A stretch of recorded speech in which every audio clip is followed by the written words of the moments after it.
Привет, друзья! Сегодня у нас тема Козерог и Водолей. И как вы просили меня в комментариях к ролику о Стрельце и Козероге, я обязательно расскажу, как они общаются между собой. Но все-таки основа этого ролика – это восприятие самих знаков, их глубины. Когда я думаю о Козероге и Водолее, мне всегда приходит в голову строчка из песни «А люди ходят по городу, такие одинаково разные».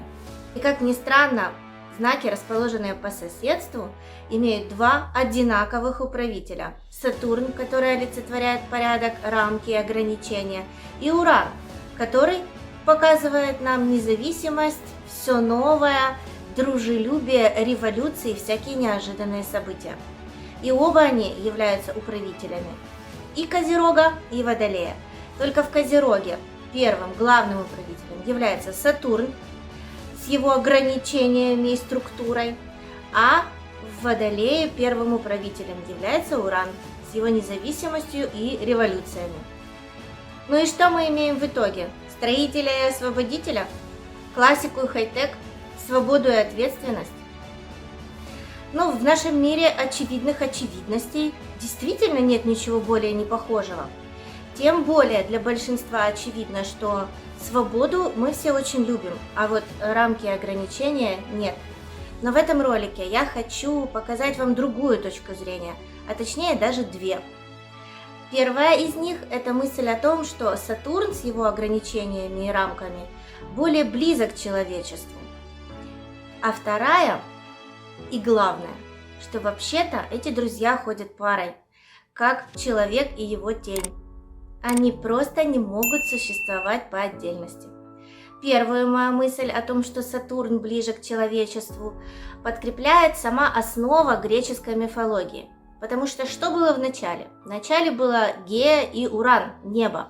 Они еще не совсем даже отделились друг от друга. И греки говорили, что Уран так любил Гею, что при каждом соприкосновении с ней порождал чего-то там.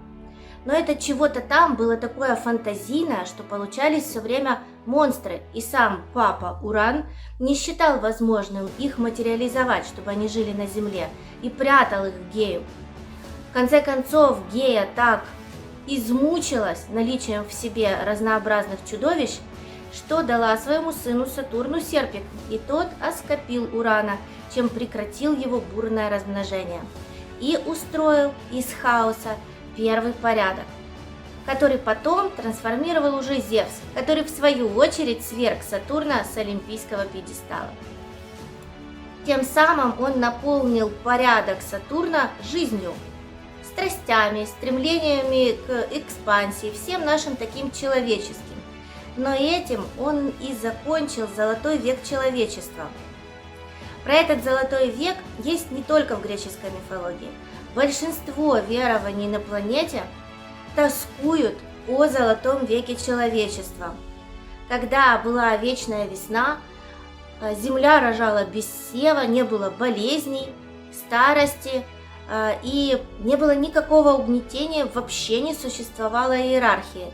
И справедливость существовала без законов, как бы такой естественной прямо. Все это закончилось, и об этом тосковали и скандинавы, и китайцы, даже древние верования аборигенов Австралии, ацтеков, шумеров. Все имеют упоминание о золотом веке человечества. И что мы имеем в итоге?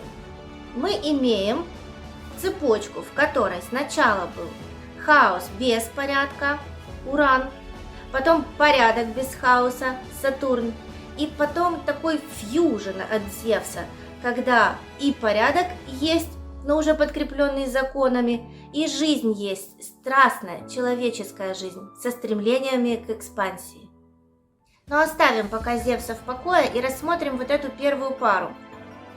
И когда мы говорим о свободе, если бы нам пришлось выбирать, какое бы время мы выбрали для себя, время Урана с его неизвестностями, к которым невозможно подготовиться, с какими-то чудовищами, которые не подчиняются и не соотносятся ни с какими принципами, или в золотом веке Сатурна, в котором, да, сухой, но порядок, и в котором ты не можешь доминировать над кем-либо еще.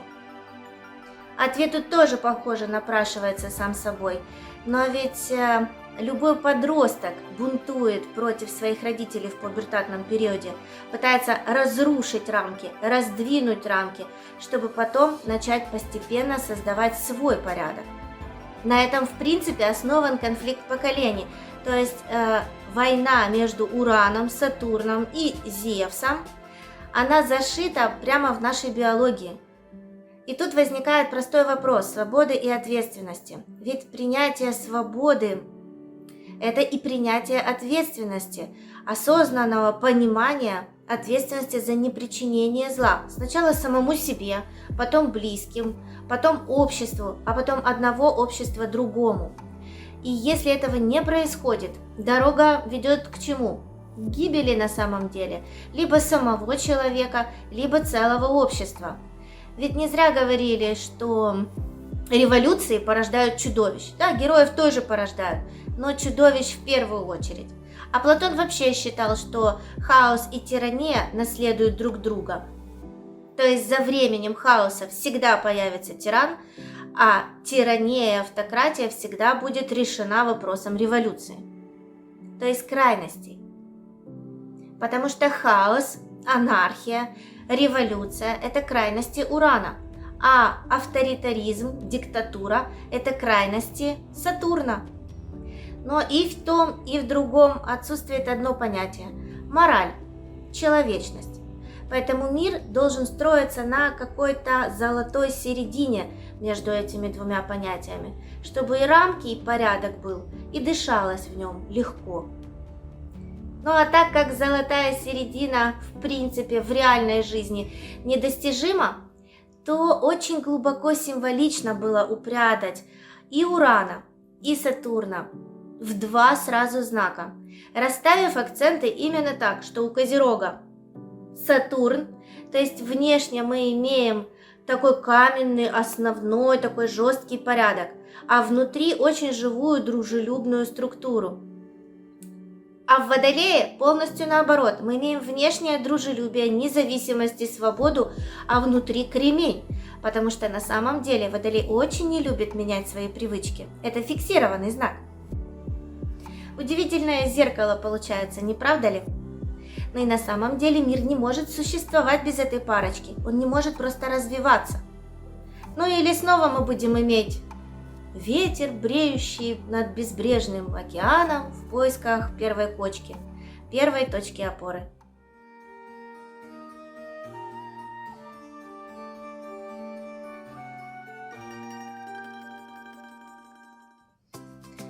Ну а теперь, конечно, перейдем к вопросу, как же эти знаки, вернее не знаки, а люди, имеющие Солнце в знаках Козерога и Водолея, общаются между собой в семье, в любви, в дружбе, в работе.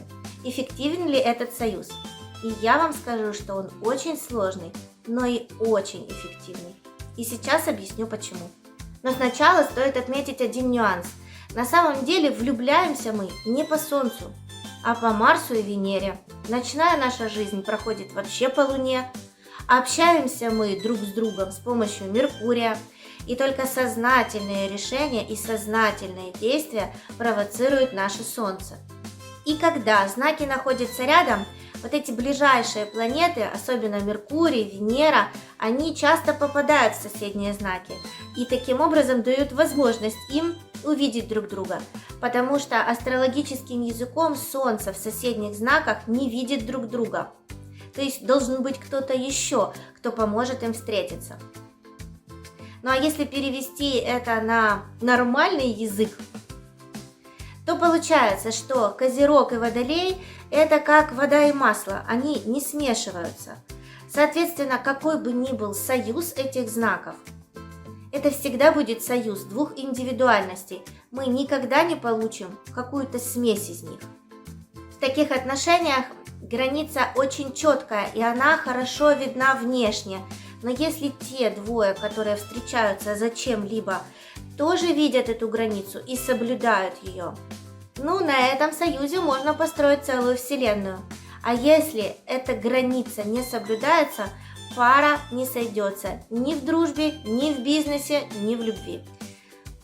В плюс говорит то, что сами знаки Козерога и Водолея – это знаки мудрые, и часто они, понимая свою индивидуальность, отстаивают и индивидуальность другого. Поэтому шансов на то, что союз сохранится, все-таки очень немало. Кроме, возможно, дружбы, особенно дружбы людей одного пола, поскольку работа над соблюдением этой границы – это постоянная работа пары, а дружба, она дискретна. И весьма вероятно, что она может закончиться в том возрасте, когда друзья разойдутся по своим парам. Но вернемся как раз к отношениям в паре. Как я уже сказала, любое взаимодействие представителей Козерогов и Водолеев – это жесткая работа над собой. Поиск компромисса у них сводится к тому, что нужно разделить сферы влияния, потому что как таковой компромисс невозможен. Нужно найти ту сферу, в которой будет кто-то ведущим, а кто-то принимать его решения. Потому что жесткое доминирование во всех сферах в таком союзе невозможно вообще. Ну и кроме того, эти союзы будут очень разными в зависимости от того, кто в паре Козерог, а кто Водолей. Если Козерог мужчина, а Водолей женщина, то это история такая Пигмалиона и Галатеи. Водолейка будет служить музой для Козерога, а он для нее должен обеспечивать основу ее существования. На этом они и будут держаться. Водолей, женщина или водолейка, она будет порхать, как Уран, она воздушная, но ей нужна точка опоры. И этой точкой опоры может стать для нее муж Козерог. Единственный момент, что порхать она будет все равно. Водолей должен иметь определенную степень свободы, и женщина-водолей будет ее отстаивать точно так же, как и мужчина-водолей. Соответственно, это, помните, песня есть у «Машины времени». А потом поутру она клялась, что вчера это был последний раз. Он прощал, но ночью за окном темно, и она улетала все равно. То есть она всегда будет улетать, но она и будет возвращаться. Это такая Маргарита.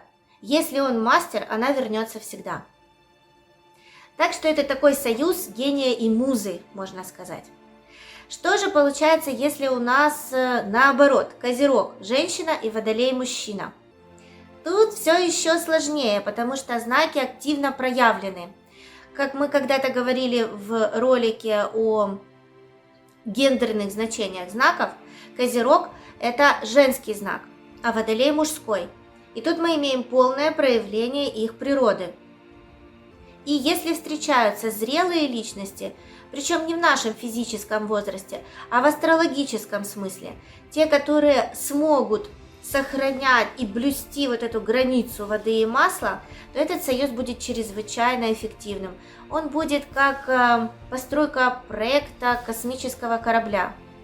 Да, в этой семье будет время, когда супруги будут заниматься совершенно разными делами, в совершенно разных сферах. Как в том же космическом корабле Водолей, например, будет заниматься сами там бредить звездами, искать инвестиции, маркетинг, дизайн, что-то такое презентационное, все будет в его ведении. А в ведении Козерога женщины, будет крепость и основа, то есть какие-то швы, четкость и жесткость материалов, бюджетирование затрат, вот такие работы. И они практически пересекаться не будут и будут уважать решения друг друга. Тогда ракета полетит. Потому что Козерог в силах упорядочить все идеи, которые приносит Водолей. Но она должна также давать ему свободу для этого. В принципе, давать ее Водолею невозможно. Водолей свою свободу берет всегда сам. Вопрос, как он ее реализует и использует. Но если Козерог женщина будет относиться к этому спокойно, все у них будет прекрасно. Если же нет, он постепенно начнет искать новую опору, потому что рамка, от которой оттолкнуться, ему нужна, обязательно нужна, он без нее не может, ему нужно куда-то возвращаться. Правда, этот процесс может быть долгим, поскольку терпение Водолея – это практически безграничная штука. Ну а если оно заканчивается, Водолей просто так не улетает. Это что-то напоминающее водородную бомбу. Переворачивается мир полностью. Но не будем о плохом. Давайте посмотрим, как же сочетать в быту вот эту разность. Потому что Козерог – это классика. Что тут не говори. Ну а Водолей – это хай-тек во всех его проявлениях. Как сочетать средневековый замок с небоскребами Нью-Йорка? Да, это возможно. Скорее всего, это что-то будет одно снаружи, второе внутри. Или какой-нибудь фьюжн. Я так думаю, что, наверное, сам вот этот фьюжн, сочетание несочетаемых вещей, и есть девизом такой пары. То есть тут получается уникальная черта. В этой паре по факту нет лидера. Лидер появляется по контексту ситуации, в которой они находятся. То есть это совершенно противоположно позициям огненных знаков Льва или светил Рака, где лидер должен быть определен очень жестко и четко. Очень любопытный и проявление Козерога и Водолея в качестве родителей, потому что Водолей как родитель, он окружит своего ребенка заботой, но будет давать ему свободу, послужит таким образцом всепрощения и будет вдохновлять ребенка. Ну а родитель Козерог даст противоположную, но очень важную вещь.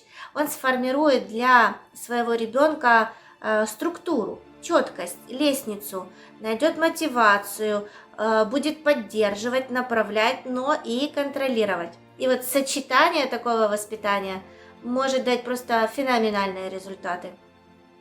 Так что, в принципе, классический подход Козерога и экстравагантность Водолея вполне даже хорошо совместимы. Самое главное – слышать друг друга, давать друг другу воздух и пространство, без ненужных революций. И все это будет очень-очень надолго. А у меня на сегодня на этом все. Спасибо за внимание. И пока!